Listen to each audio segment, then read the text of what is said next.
Good evening, everybody. Good day, everybody. Wherever you may be catching this podcast, my name is Joel Simmons. I'm your host today on the Olab podcast, and we have a really interesting individual that we're going to be talking with today. He's going to be bringing some fire, and he's getting himself ready. He's got the setup that's going on in just a week. He's got a big fight that's coming up soon. So we want to welcome Jose Cortes.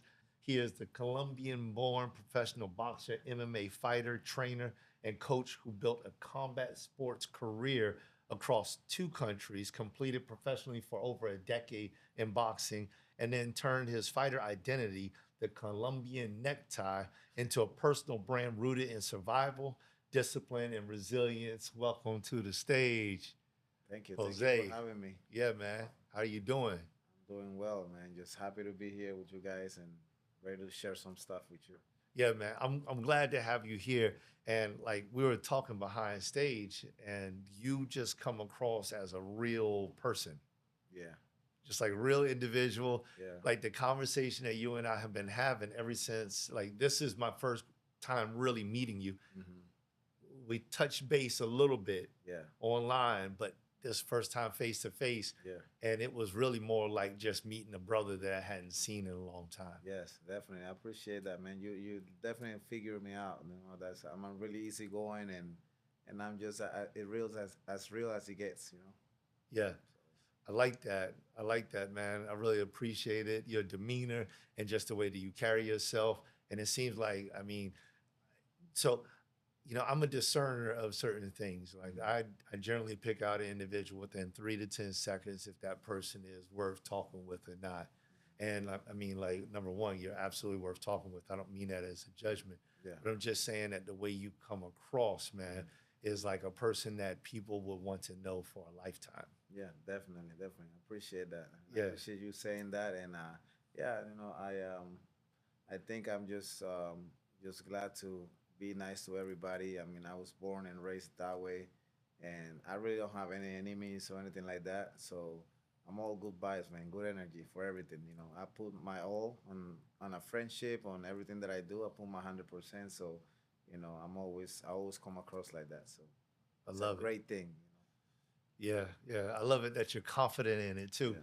Do you think that that lends to like um, your boxing career and how you've been trained to be that confident and still, I mean, like you're not, you don't carry a strong ego, but you are definitely confident. You know exactly what you're talking about, and you know what your gifts are, what your talents are. I mean, that's a really special blend. Yes, definitely. I mean, I'm not like sometimes you gotta talk a little bit. You know what I mean? Because that's unfortunately that's how it is now, and it's a good thing and a bad thing. And when it comes to fighting and anything in business, you gotta have a little bit of talking in you so you can like sell you fights and people want to see you, but I had never like disrespected anybody.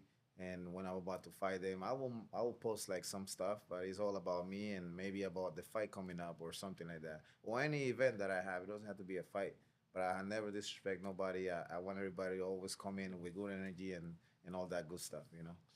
I got you, man.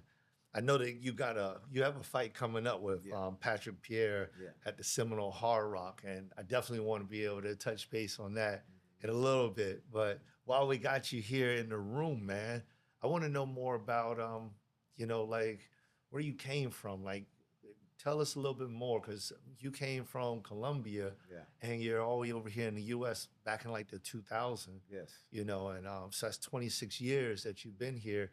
And during the time that you were in Colombia, there was a lot of violence going on in Yeah. 2000. There was a lot of struggle.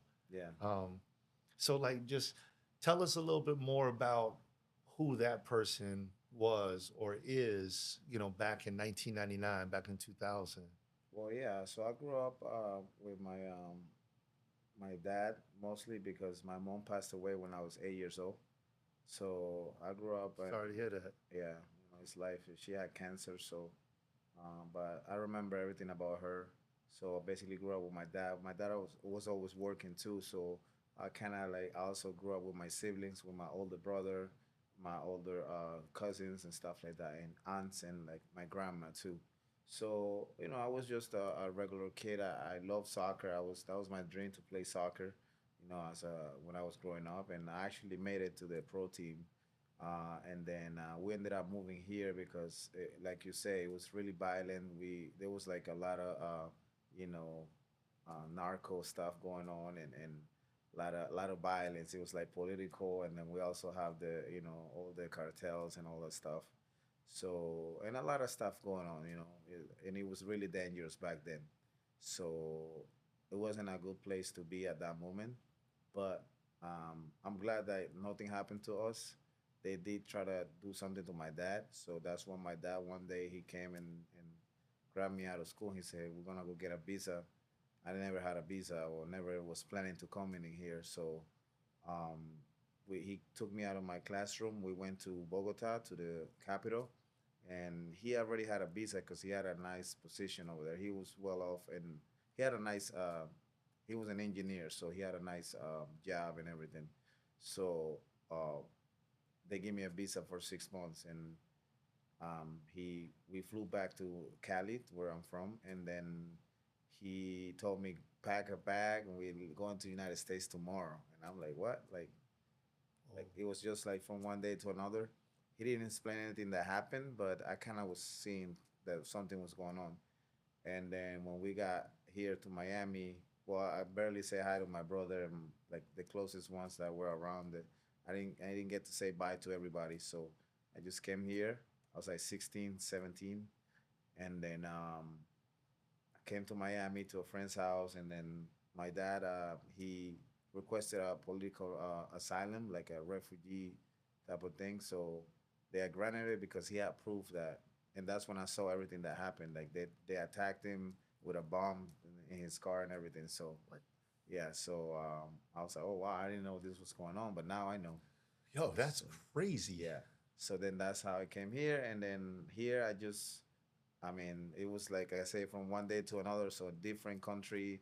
You have to, and then we moved to Jupiter, and back then there was no, everybody spoke English. Like there was no Spanish people around there, so yeah, it was like a new learning experience, and like we just the type of guy that I am, I survive no matter what. So even if it's a challenge, I'll take it.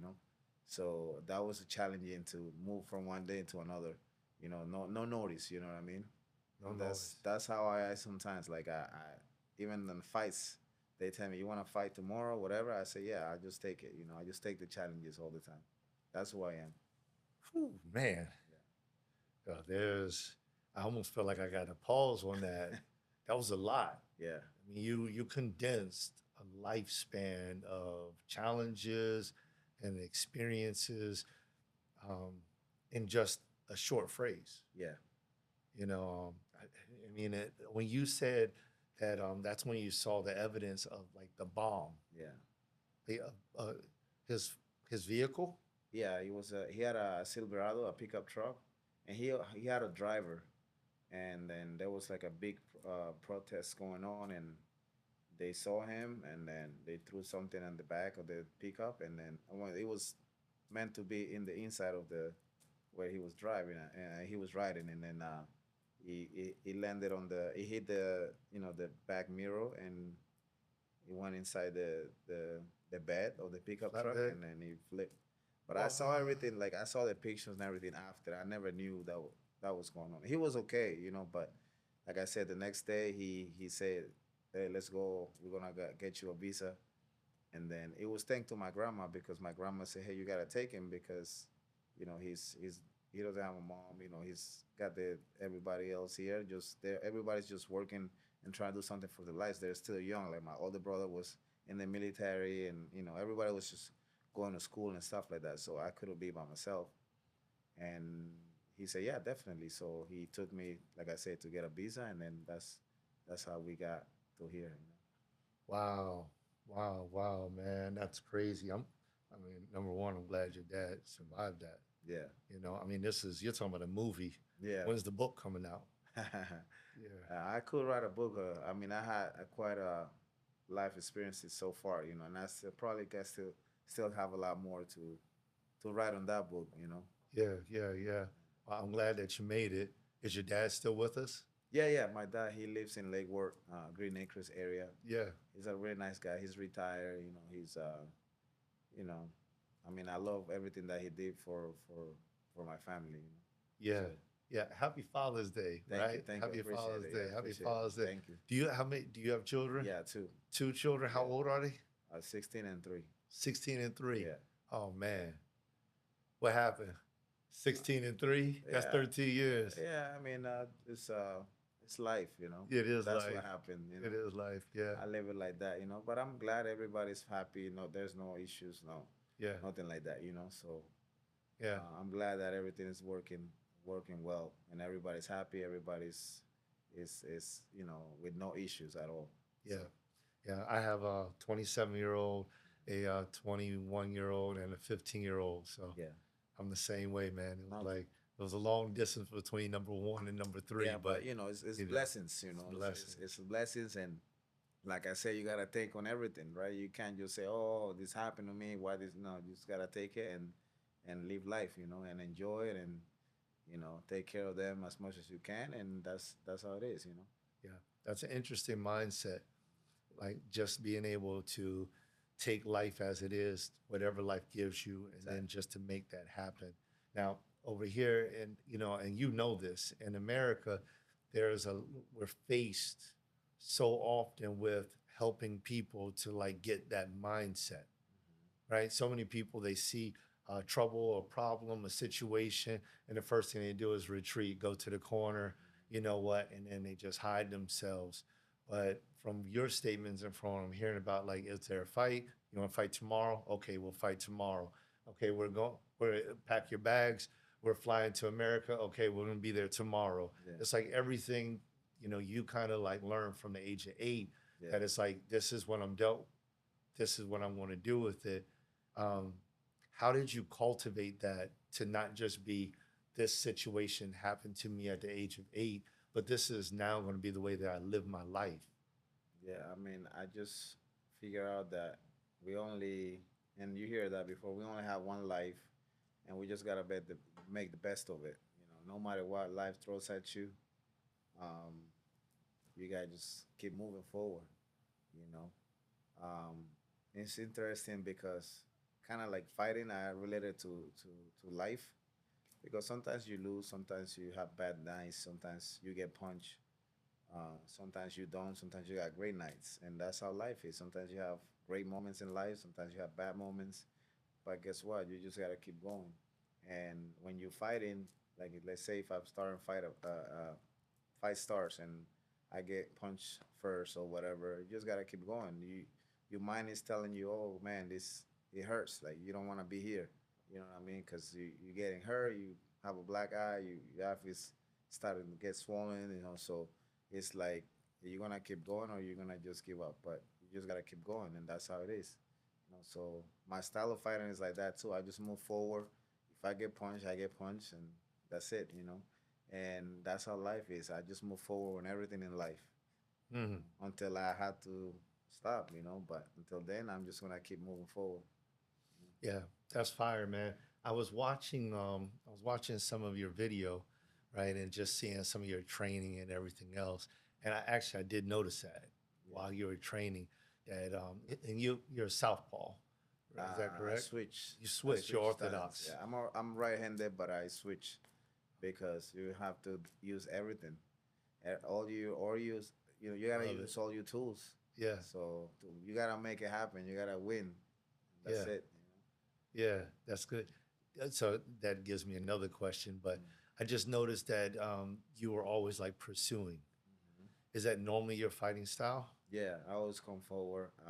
I mean, I maybe take a couple steps back to if somebody's throwing something at me, but I just move forward, man. Like I say, if I get hit, I get hit. If not, then it's gonna be my fight. Mm, So I like to put pressure on this stuff, not just to finish, even if the fight goes all the way. It's just that I like to just, um, like I say, have some type of control of the fight, but at the same time, there's gonna be something coming at you. So I'm ready to take on those challenges too. So mm. move my head and you know, and that's how life is. I just get up, move forward on my day, and then something happens, I'll take care of it. I just don't say, "Oh, this happened to me," and like I'm gonna go the other way. No, I always face my obstacles. You know. Mm. Have you ever found that like something's coming at you in life, Hmm. and like something's coming at you, and you felt have you ever felt like overwhelmed, like this particular situation is very large, and did you have to, meet that challenge differently than just immediately moving forward? Yeah, I mean, sometimes you need patience, and when something comes at you has a big magnitude, then you have to just sit down a little bit and think about how you're gonna solve it. But you still gotta move forward right away before it gets bigger. So when something like that happens, I just, like I said, take a little deep breath, and then, okay, I'm gonna do this. I'm gonna start doing this, and right away start working on it. Because, like I say, if you just say, "Oh man, like I'm just gonna sit on this," then that's how life is just comes and gets you. Mm. So you have to be standing tall and ready to just move forward, even if it's something big, because if you don't move forward as fast as you can, and it's gonna get bigger. Mm. Can you give us an example of something that has occurred to you that was like really big for you, not necessarily for anyone else, that you had to actually think about it and then reposition yourself and then move forward? Well, there's been a bunch of situations in life, but for example, like I'm just gonna put a fighting situation, and if you need more, I'll give you more. This When I was an amateur fighter, I you know I lost maybe. I started winning my first couple amateur fights and MMA, and then I don't know where to. Like I didn't have ground experience. I was just a boxer, and I started winning in my first fights, and then I started losing because people say, "Oh, he's a striker, he's a boxer." So I started fighting wrestlers. They'll take me down. Like I literally didn't do anything. I was able to do nothing like in the fight. So imagine how would you feel when you are already a fighter. Is are you already been there, and you get somebody that lets you do absolutely nothing. Mm. So it's basically like all your training, everything is like goes out the window, and you have literally you can't do. You're like a baby that these guys like are handling like a baby. Like you have nothing to do because they have that wrestling experience, and then you can't do nothing because you're on the ground.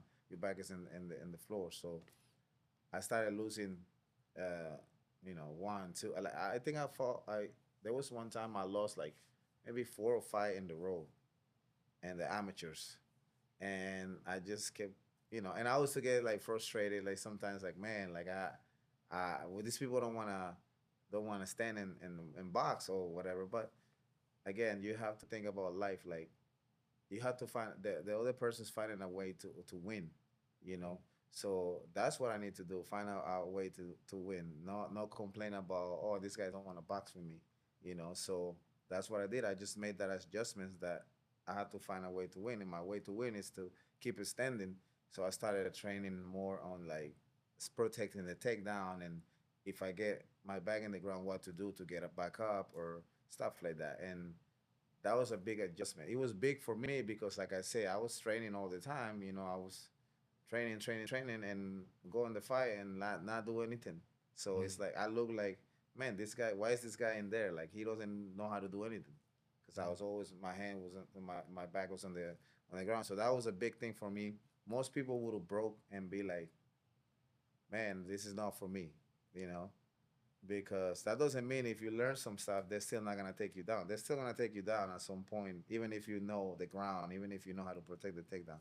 So you just gotta know that that's just gonna be forever. People's always gonna try to take you down in life and in the cage or in the whatever, on the ring. So guess what? You just gotta get up and keep moving forward, keep swinging. So that's like a big example for me because, like I said, that's something that you will think like, okay, that's it for me. I'm done. So I'm not gonna let that happen ever in my life. That I want to live on my own terms. Like when I say I'm done fighting, and that's it, and I'm done. Like I don't want somebody to retire me. So that was a big thing for me, making those adjustments in life. Mm. So That's huge, man. yeah, That's huge. More props to you, yeah, for real. Um, my mentor, Les Brown, he used to get on the stage and he would tell everybody, I'm not sure if you're familiar with Les Brown, but he would get on the stage and he would tell everybody all over the world. He said, if you get not when life knocks you down, and it will knock you down, land on your back, because if you can look up, you can get up. And like that was his big lesson. It was like, as long as you can look up, hey, you're alive. yeah, There may be a struggle in getting up, it may be a challenge in getting up, but if you can look up, you can get up. And so, like, I hear that reverberating in what you're saying. It's like, you just keep getting up. yeah, And then I'm picking up on that you began to think about what it was that happened. You said the takedown, so you started practicing that. Then it was the groundwork, so you started practicing that. And then you also had a mindset that, okay, it doesn't necessarily mean that because I learned a little bit that I'm going to be able to face everything. exactly. So it may still happen again, Yeah, but every single time I'm going to get better. exactly. That's it. I mean, I just feel like that's a huge thing for people, It's for our huge. audience to hear too. Huge thing, man. Like, you can even have a perfect life, or there's nothing as such as perfect, but you can have a great life, and there's always something coming at you. Every day something is coming at you, and like I said, it might knock you down, it might not, but you just have to be ready to face it, face things in life, and that's what life is, man. If you don't even have to face anything in life, it wouldn't be a life, you know. Mm, So yeah, yeah, man. I I'm loving this interview already. yeah, thank Eh, you, man. I mean, you haven't changed it. Yeah, that. So this is Royalty Spring Water from Herb McCrae, the owner of Royalty Spring Water, and he's our sponsor. This is from the mountains of Pearl in Nice, Africa. Yeah. that's awesome. So, yeah. Yeah, For you you, want some water? my this one's sparkling. Oh So yeah, let okay, me drink this one up. okay. Here you go. I appreciate it, man. You're the Anytime, first brother. person to actually pour me some water on Ah, the there you show. go. You're different. He's different, y'all. He's different. There's a difference right there. By the way, I got a gift for you too. Oh, thank you. Yeah, so that one wasn't Appreciate it. chilled. That was left over the chilled one right there. Thank you. Appreciate it. That one's for you, my brother. Thank you. So you can take it. And if you decide to drink it right now while it's not chilled, I'll get you another one. Yeah, So it's all good. definitely. We got Definitely. I you. definitely need all the water because, like I said, I'm getting ready to fight, so I need to hydrate, especially with this heat. You know. Yeah, yeah. Well, let's go there then, man, because we've already mentioned it twice. Yeah. Now this is Patrick Pierre, Mm-hmm. right? And you've this is on the 28th, right? Mm-hmm. Yeah. Hard Rock. And by the way, I used to work for the Seminole Indians. Oh, nice. Yeah, as a firefighter. Okay. So I used to come out there to all of the To the fights, and fights. I would be sitting as a medic, Matt, and yeah. I would be sitting right Ringside. out. I'll be Ringside. ringside, man. Nice. Bare knuckle fights. Nice. Yeah, man, that was crazy when the bare knuckles came out. I like bare knuckle, but I haven't fought bare knuckle yet. I would like to do it at least once, just to say I did everything when I'm done. You know. Yeah, I fought MMA. I fought, I done jiu-jitsu tournaments. I done boxing, kickboxing. So I wanna do bare knuckle. You know, why not? why not? My guy. So Yeah, man. So Patrick Pierre, right? Now, now you met with him before. no, Okay, so this is gonna be the first. You met him just in person? no. I think he's from New York. Yeah. So no, I was supposed to fight him before, but it never happened a while ago, and then that's it. So that's all I know because we fight in the same way. So, Yeah. but yeah, Okay. So now he's 6 foot tall, right? I don't know. I Yeah. don't really look at my opponent so much. I just wanna see what they look like. So I don't see. I don't watch videos. I mean, I did at the beginning of my career, but then I was like, why am I doing this? I don't want to be watching what other people do. I want to work on myself. So that way, because what if he doesn't come doing the same thing when he fights me? Yeah, So all my training that oh he's gonna do this, he's gonna do something different. So I'm just get ready for myself and be ready for whatever the other opponent brings. You know. that's fire. So That's fire, man. yeah, So every single time you meet an opponent, they are literally brand new to you. yeah. I mean, even if like I say, even if they do the same that they've been doing or something different, whatever, um, I just don't watch. You know, I like to be ready for anything for whatever they bring. Yeah.